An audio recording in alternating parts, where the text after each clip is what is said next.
আজকে আমরা HTML order list নিয়ে আলোচনা করব।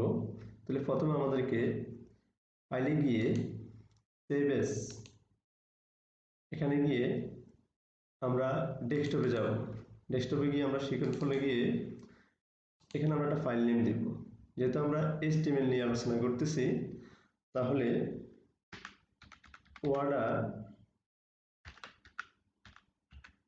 List dot HTML file extension আমরা দিলাম। এখানে আমরা অল টাইপস সিলেক্ট করে দেব। তারপর আমরা কি করব, সেভ করব।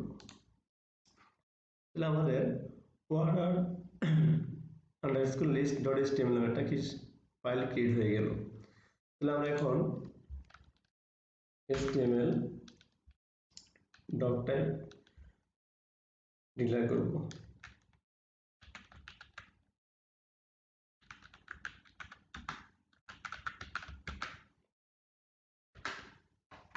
এই ডট টাইপের কাজ হচ্ছে যে আমার ওয়েব পেজটাকে সুন্দরভাবে প্রদর্শন করার জন্য ব্যবহার করা হয়। তাহলে আমরা HTML ওপেনিং ট্যাগ ডিক্লেয়ার করলাম, তারপরে HTML ক্লোজিং ট্যাগ শেষ করলাম। এবার আমরা বইটা শুরু করলাম, বইটা শেষ করলাম। এবার আমরা একটা হেডিং ডিক্লেয়ার করব।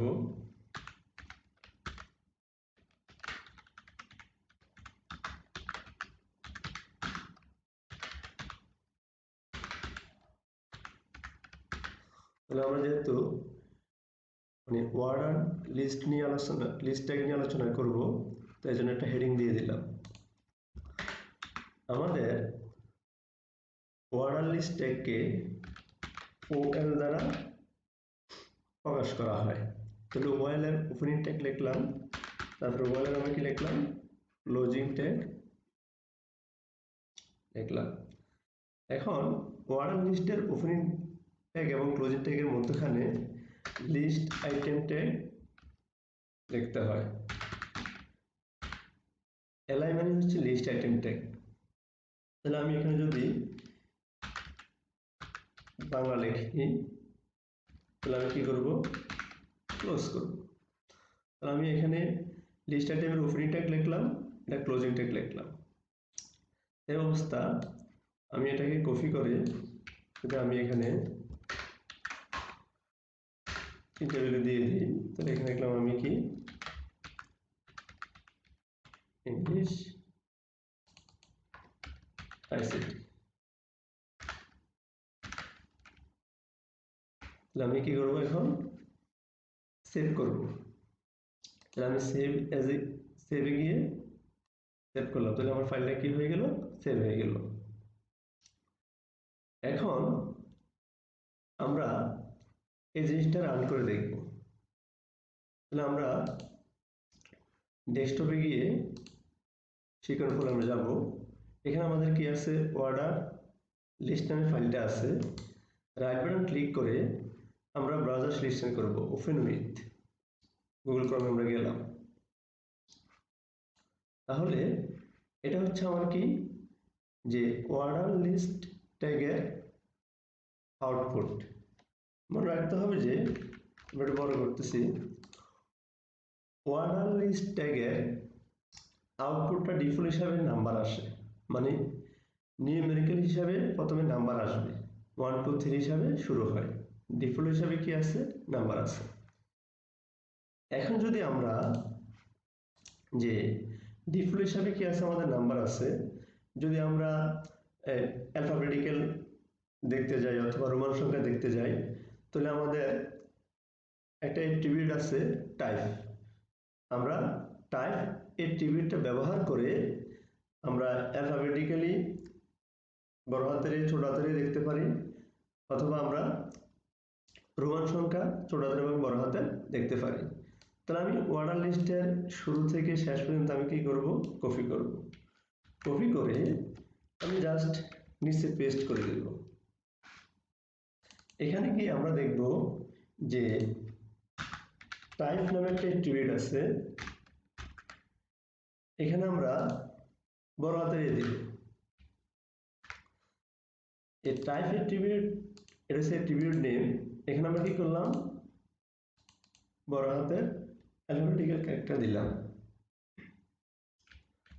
যখন আমরা ব্রাউজারে গিয়ে রিফ্রেশ করব, মানে রিলোড দিস পেজ, তাহলে আমাদের যে অ্যাট্রিবিউট আমরা টাইপ ইউজ করছি, এখানে আমরা দিছি কি বড় হাতের ক্যারেক্টার এ দিছি, তাহলে এ বি সি চলে আসছে। যদি এবার আমি ছোট হাতের কি দেই, এ দেই, তাহলে আমরা রিফ্রেশ করব, করলে ছোট হাতের এ বি সি চলে আসলো। এবার আমাদের যদি আমরা রোমান সংখ্যা ইউজ করতে যাই, তাহলে টাইপের মধ্যে আমি যদি ছোট হাতের আই দিই, কি দিলাম আমি এখানে টাইপের মধ্যে টাইপের ভ্যালু দিলাম ছোট হাতের আই, আমরা রোমান সংখ্যা দেখার জন্য। যখন আমরা দিব, তাহলে আমরা কি করব, ব্রাউজারে গিয়ে আমরা শুধু রিফ্রেশ করব, তাহলে আমাদের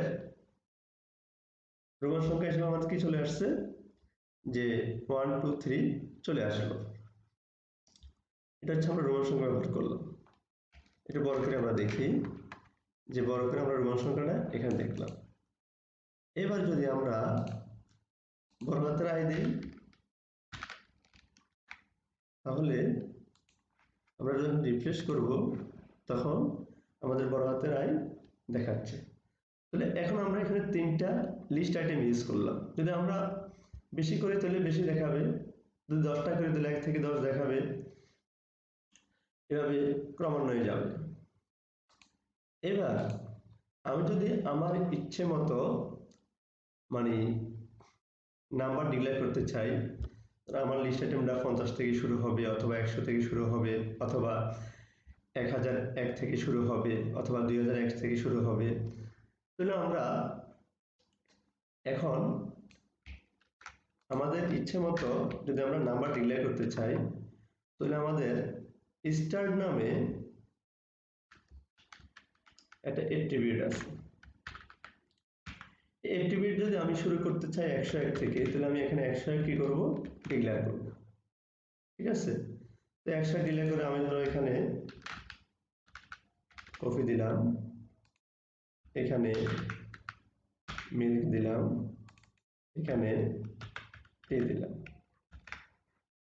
তাহলে আমরা স্টার্ট অ্যাট্রিবিউট ব্যবহার করে তার ভ্যালু দিলাম কত, 101। মানে চাইছে যে আমি যে কোনো একটা লিস্ট আইটেমকে, মানে একটা মেনু আইটেম আমি 101 থেকে শুরু করব, যত থেকে শুরু করতে চাই, আমি এখানে কি করব, জাস্ট ইনিশিয়াল যে নাম্বারটা আছে এটা দিয়ে দিব। তাহলে আমরা এখন আউটপুটটা দেখি, আমরা যখন রিফ্রেশ করব, তখন আমাদের এই আউটপুটটা শো করছে। তাহলে আমাদের 101 থেকে আছে কফি, 102 আছে মিল্ক, 103 আছে আমাদের টি। তো এই যে আমরা দেখলাম যে ওয়ার্ডার লিস্টের মধ্যে ডিফল্ট হিসাবে কি থাকে, নাম্বার থাকে, নাম্বারটা 1 থেকে শুরু হয়। তারপরে হচ্ছে যে আমাদের অ্যালফাবেটিক্যাল থাকে, ছোট হাতের এ অথবা বড় হাতের এ, তারপরে রোমান সংখ্যা থাকে ছোট হাতের এবং বড় হাতের। তারপরে হচ্ছে যে আমি যদি ইচ্ছা মতো আমার কি করতে চাই, নাম্বার ডিক্লেয়ার করতে চাই 1001, 101 অথবা 50 থেকে, যত থেকে আমি ডিক্লেয়ার করব, ইনিশিয়াল ভ্যালুটা প্রথমে আমি দিয়ে দিব। তাহলে আমরা এই যে মানে ওয়ার্ডার লিস্ট ট্যাগ আলোচনা করলাম, এখানে আমাদের ডিফল্ট হিসাবে নাম্বার থাকে আমরা দেখলাম। যদি আমরা মানে অ্যালফাবেটিক্যাল অথবা রোমান সংখ্যা ইউজ করতে, তাহলে আমরা টাইপ নামে একটা অ্যাট্রিবিউট ইউজ করছি। এই অ্যাট্রিবিউটে আমরা ভ্যালু দিছি, এখানে ছোট হাতের দিতে পারি অথবা বড় হাতের দিতে পারি। তারপর আমরা টাইপ এখানে আই দিছি, বড় হাতের আই, ছোট হাতের দিলে আমার রোমান সংখ্যাটা শো করবে। আমি যদি মনে করি যে আমি ইচ্ছে মতো আমি কি করব, ছোট হাতের মানে নাম্বার থেকে শুরু করব, 1001 অথবা 101 অথবা আমার ইচ্ছা মতো, তাহলে ইনিশিয়াল ভ্যালুটা আমরা এখানে দিয়ে দিব। তাহলে ওয়ার্ডার লিস্টের মধ্যে দুটো অ্যাট্রিবিউট ব্যবহার করা হয়, একটা হচ্ছে যে টাইপ অ্যাট্রিবিউট, আর একটা হচ্ছে স্টার্ট অ্যাট্রিবিউট। ঠিক আছে, তাহলে এটা হচ্ছে আমাদের অর্ডার লিস্টের ওভারঅল কোডটা। তো আমরা যখন ব্রাউজারে গিয়ে দেখি, ব্রাউজারে গিয়ে দেখলে আমরা দেখতেছি যে টোটাল আমাদের আউটপুটটা কি করলো, ব্রাউজারে ডিসপ্লে করলো। আজকে এই পর্যন্তই, আল্লাহ হাফেজ।